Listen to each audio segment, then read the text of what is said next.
Yo, what's going on? Welcome to Semen Retention. We got some interesting things to talk about today. I might even make a couple of videos. I think I'm not going to do long 30-minute dual videos spliced together, but today I want to talk about. Let's start off with the first topic being just answered prayers on semen retention. So, you know, all around the world, we're kind of facing this economic kind of crisis kind of thing. And I think it's as much as I'm learning that to not practice this semen retention with such, seriousness and with such hard on self kind of punishment kind of thing. I do understand the importance of maintaining a streak. So my current streak is since like the 11th of July, so about 2 weeks, 2.5 weeks or something like that. And basically, what I've been doing is I've noticed the benefits coming back again. I only released once after 15 months. So I didn't release more than once on one night. And so what I did is I kind of got to a point where I was like, I had some bills to pay. I had some things I want to buy. I just needed to make money. I needed money. I was like, God, can I have some money? And then soon enough, I'm telling you, what a week was going to only be maybe $1,000 turned into over $3,000 worth of money earned in 1 week. Now that's pretty good if you ask me. This is Australian dollars as well.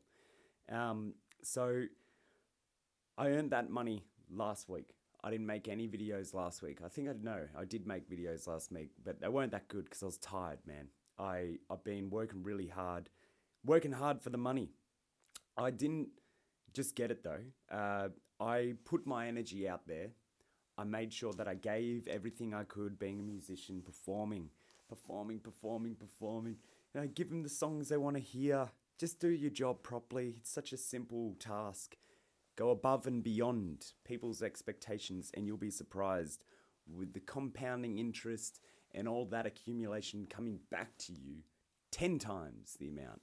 So then people start giving you tips, people start booking you more gigs, people start wanting you to play longer, and then before you know it, you've earned $3,000, over $3,000 in 1 week, which for me is a record. Saturday being my biggest day, earning over like $1,000, probably like 1,200 or something like that. Anyway, so basically what I did is I harnessed using semen retention and all that kind of stuff, but I did put it out there to the universe. I need money. God gave me money. Didn't just put his hand down from the sky and be like, look, you've been a good boy, here's $3,000. That didn't happen. He didn't, get me to walk into a shop and buy a Tats Lotto ticket and be like, please make this my lucky one. No. He didn't tell me to bet on the horse. He didn't tell me to bet on the English and Irish rugby team, the Rugby Lions, to win the World Series against Australia. No. He didn't tell me to, invest in certain cryptocurrencies. He didn't tell me to invest in certain stocks. He didn't tell me to blah, blah, blah, blah, blah, put all my money on black and see what happens. No. God just knew that I was going to just do my process, and I knew that if I went through my process, it would attract to me. What my purpose is will always attract that money. I had to sell some gear. Someone came over. He bought my gear. So then there's more money that was added to the money that I earned as well. I needed money. I put it out there. I need money. I sold a synthesizer for $600. Barely gets used. I love the synth, but I barely play it. Priorities start shifting. I need to move throughout this, ever-changing matrix through this electromagnetic field, which various nodes are popping up that I'm gravitating towards or being repelled against because I no longer frequently? I no longer resonate with those frequencies. Whereas this node that is opening up over here that I feel is more resonant on my vibe is beautiful, youthful, attractive. And like, I love the fact that on semen retention, you're going to have this constant just evolution taking place. You can start asking the universe for things, God for things. And just things are just going to change. A lot of things are going to change, but for the better. Like, I feel like as I'm elevating my frequency, my environment is literally elevating. Everything is actually getting taller. Like, for example, when I moved here, I started putting things up higher around the studio. I installed this guitar rack because I wanted to reach up. I wanted to reach up. I wanted to expand. I wanted to get that heart chakra. Oh, it feels so good to just expand. That's what I'm talking about. I want to raise my TV and hang it from the wall. I want to have some vines on my window, just like, lush green vines, whether it be passion fruit or something like that, across my window. I want things to be on this high frequency. And the things that I thought were me, they can go away. If they're not getting used, I don't need to hold on to things. So here's the thing. When you start going on this practice and you ask questions, you just say, God, I really need. I need $1 is what I need. Trust me, it's going to work out for you because you're practicing purity. You're practicing. Look, semen retention is practicing aligning yourself onto your path. That's what it is. The purest person on the planet who is never released. They remained in this childlike state, but with a wisdom of an elder. They have that, and they have the ferocity of an adult in its peak form, hunting down its purpose.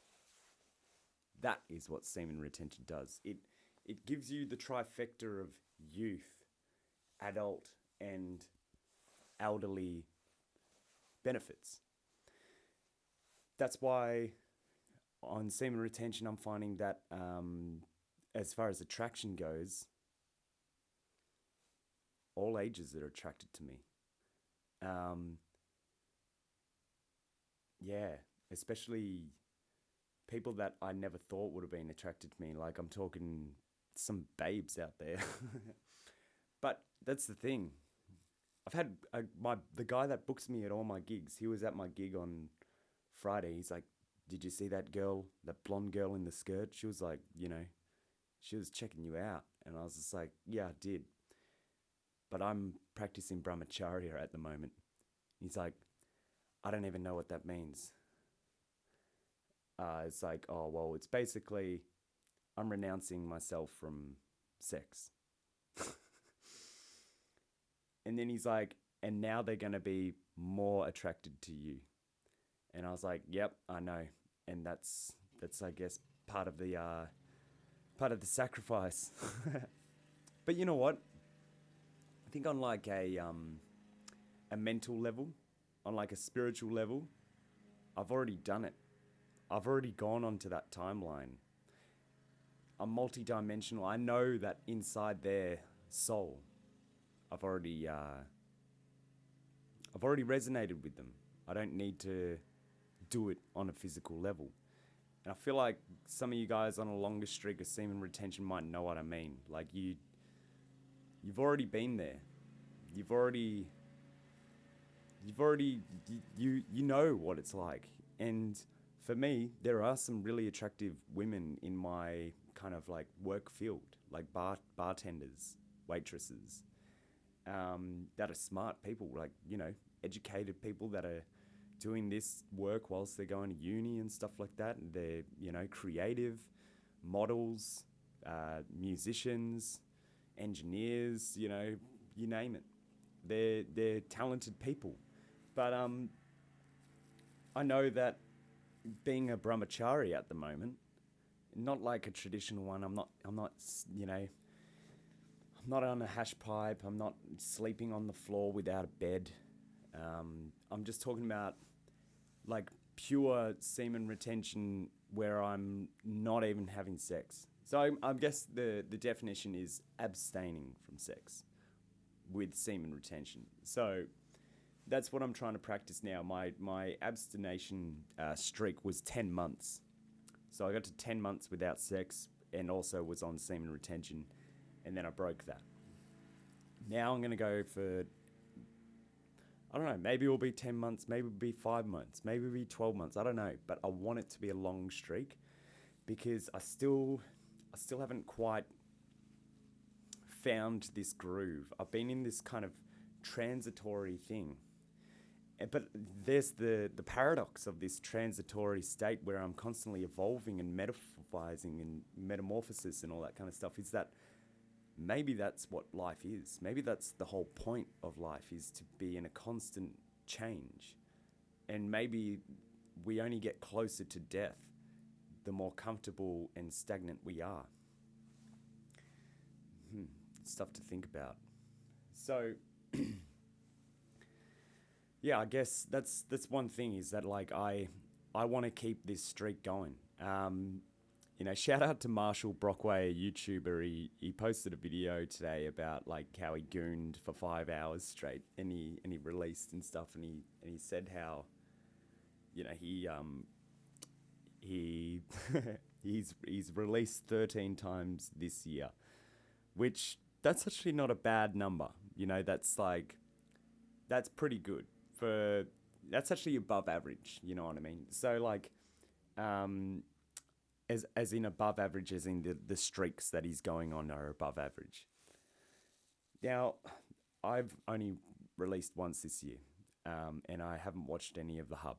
But I just want to make this side note. When I watched that video, which you guys should check out, it's hilarious. That guy's hilarious. He's funny as. I think I understand what his channel is kind of catering towards, and he's a funny guy. He's got a good charisma about him and stuff. But what I want to make as a point, just on that kind of topic, is that basically he really drove home the point of how when we release, we got to be hard on ourselves. We got to feel the hate in the comments. We got to we should be, someone should stand on our head to the curb and be like, how dare you release? It's like some people out there on like really long streaks and stuff like that kind of have this like this superiority complex, and I understand this can happen a lot, but it just gets a bit off-putting. I think it just gets to a point where it's like, yeah, they're lacking the humility, and we're talking about people that are like literally like grown adults, like matured adults. Like I'm talking about like people in their 40s that are on the internet behaving like, an arrogant, piece of, that's it, and I just find that like being a 30-year-old kind of dude myself, just coming out of his 20s, I noticed that like, for my generation, we were kind of, we didn't really have a choice in a sense. Like we were conditioned in a sense to normalized usage of these sites and, that kind of content. And what I noticed is that it was normalized through the films, and, promiscuity and, sleeping around was normalized through the films and the music. And just, it was like something that like really ramped up in 2020, and then when I kind of woke up in 2020 and realized that this was just this was a scheme, this was a plan, this was like a framework for me to be binded in, to be restricted in, to be, controlled within, that I had to break out of it. And that's when I kind of first discovered NoFap, and then semen retention, and then brahmacharya, which was just probably the best thing I've ever discovered, actually.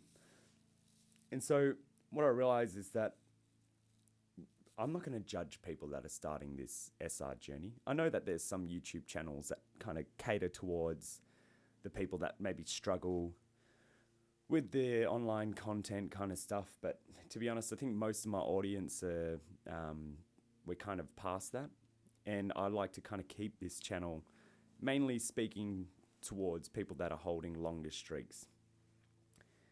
But with that being said, I think us as a community, as people that subscribe to Semen Retention and people that are on longer streaks and people that have channels that talk about their longer streaks, I think it's us, it's our responsibility to actually, look at the fellow males out there that are coming out of this, this depression. They're coming out of this cave of lust and degeneracy, and to actually show them a bit of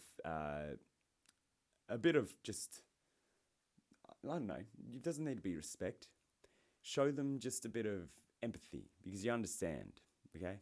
Show them, have a bit, just a little bit of space in your heart for these people that are, that are just learning, You don't need to be so hard on people that are just getting into this practice.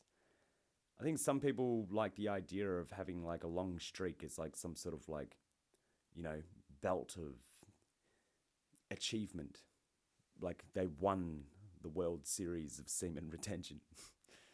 Whereas the reality is the person that's on the longest streak of semen retention is probably unheard of, unseen, and they're probably just meditating somewhere in some country that we don't know anything about, and is very content with being isolated and one with the universe.